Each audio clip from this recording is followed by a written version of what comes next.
You know how the old saying goes, give a stormtrooper a blaster and he'll miss. But teach him how to shoot and he'll still miss. Yep, at this point in the history of Star Wars, it's become one of the only certainties. An Imperial soldier missing his target is almost as certain as taxes. In fact, we're quite convinced it's almost as likely to happen as the Wilhelm scream at this point.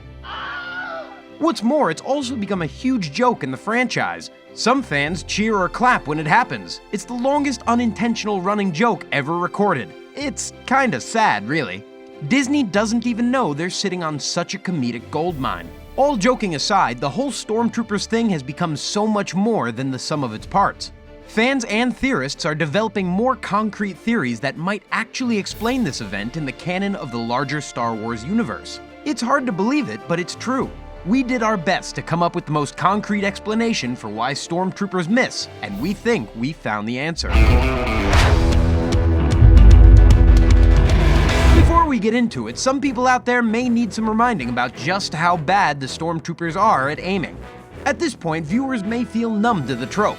It happens so often that the average person won't even notice. So it's worth going back over those big-time moments. After all, this is a repetitive thing. People noticed it in the very first Star Wars film. Go back to A New Hope. It's a cliche in that one movie alone.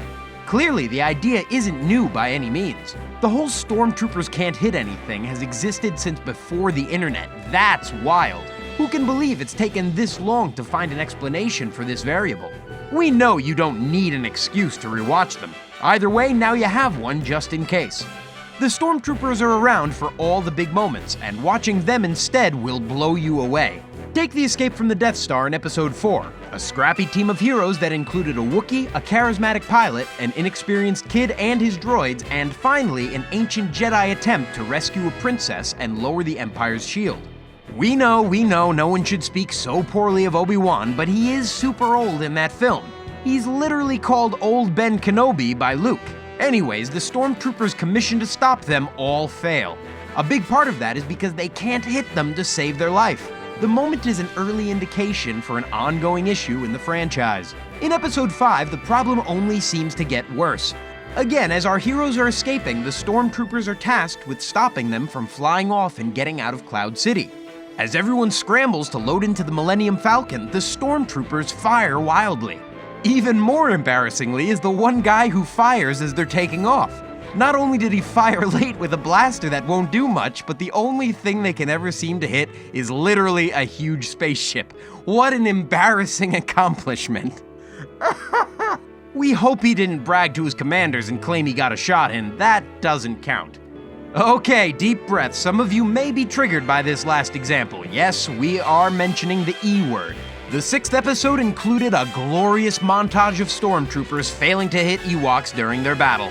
They were so inaccurate, a group of teddy bears were able to defeat them. At that point, we need to be concerned. However, those are just the big moments we all remember. There are plenty of times they actually hit their target. The start of the entire universe is the Imperial soldiers knocking out a bunch of rebels. They were coming in through a choke point and managed to win the battle. That's crazy efficient shooting on their part. They didn't miss any targets.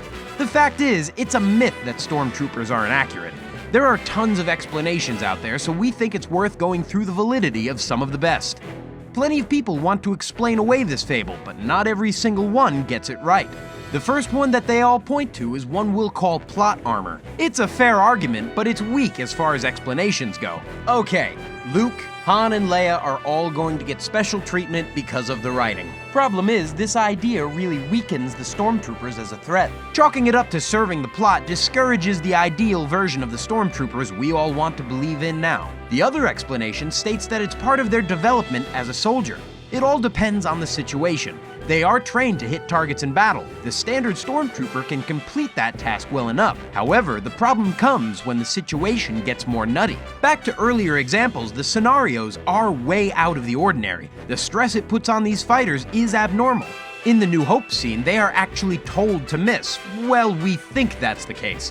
Vader clearly states that he wants Leia to get away. That's why they miss them. Plus, they are chasing the heroes in 2 of the scenarios, and the 3rd scenario involves teeny tiny creatures. The target area is minimal in those experiences. So that idea makes sense, but it's not totally believable. The sequel trilogy helps explain a bit of the training behind the life of a trooper. The New Order recruits people and demands a lot of training from them. There are no ordinary fighters. The stress of the abnormal battles shouldn't affect them all that much. The argument is there, we just think it's not holding up that well. Actually, the new movies might also explain the phenomenon as well. We're not talking about the latest Star Wars films, no, we're talking about Rogue One. The most important scene in the entire Star Wars universe happened during this movie. For those of you who didn't see it, we'll explain it to you really quick. So it goes like this. Chirrut Imwe is a loyal believer in the Jedi as a religion. He is a part of the landing team responsible for shutting down the Death Star. In order to succeed in their mission, he needs to cross No Man's Land and get the signal back online to send the Death Star plan to the rebels. He casually walks through gunfire chanting, "I am one with the Force is one with me." The result? He survives long enough to get the signal up. That's the sweet spot. It's the scene that shores up a long-held feeling. Many fans believe the Force is acting as a protective barrier. The reason the Stormtroopers can't hit anything is because the Force is not letting them. They aren't inaccurate, they're being messed with by the hero's guardian angel. All those scenarios and numerous other ones clearly involved heroes needing the Force to survive the threat. There is a need for balance in the Star Wars universe. The Force is acting against the Empire in this scenario to end up helping out the protagonist. Yes, this sounds like plot armor, but it's a little more than that. To clarify, the heroes, like Luke Skywalker, are not physically using the Force to deflect the bullets. The writers and the story would make that clear if that were the case.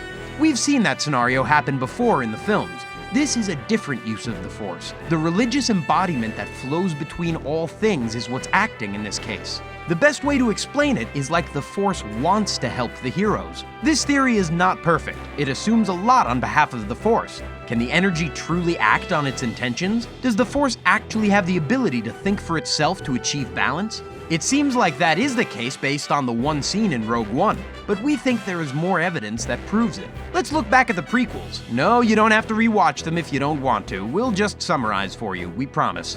To many people in Episode 2 and 3, the series doesn't offer much in terms of entertainment. However, the two stories do explain a lot about the rise of the Empire politically, including the foundational army that created the Stormtroopers.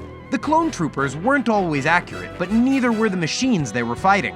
The difference comes when you compare the clone army in relation to their battles against Siths and Jedis to the Stormtroopers. It takes a lot of clones to kill someone wielding a lightsaber. Episode 3 makes that much clear. However, the scenes that include clones directly firing on the Jedi appear to involve deadly accuracy. The clones are hitting their target, but the Jedi or Sith are deflecting the shots. That happens way more in the prequels. So what we have is a case of two different kinds of troopers. The easy explanation comes from the fact that Stormtroopers are not all clones. The Jango Fett DNA is long gone by the time the youngest Skywalker starts getting into his shenanigans. The more likely explanation goes back to this theory of the Force. See, the Force wants balance. The Jedi were outweighing the Sith presence during the Clone Wars. The Force wasn't going to act to protect them. The scenario is completely flipped in the original trilogy. It's possible a big reason why we see such a drastic change in accuracy between the two armies. The Force isn't working overtime to help the light side yet. The disturbance in the Force is putting all the energy out of whack.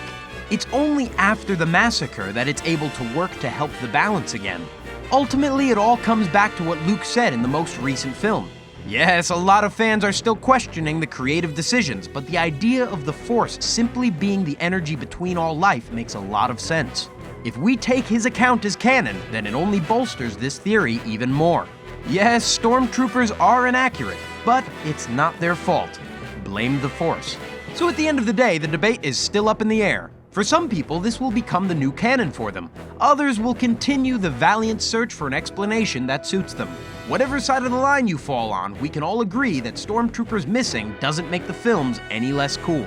Still, now that Disney is moving away from these supplemental films, will there be any more content that will dive into the life of a Stormtrooper?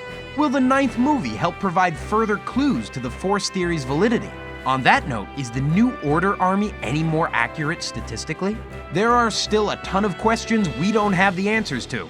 If you have some thoughts, comment down below. And finally, don't be like a Stormtrooper and miss out. Behind the Screen has all new content for you every day. All you have to do is hit the link down below to be automatically subscribed.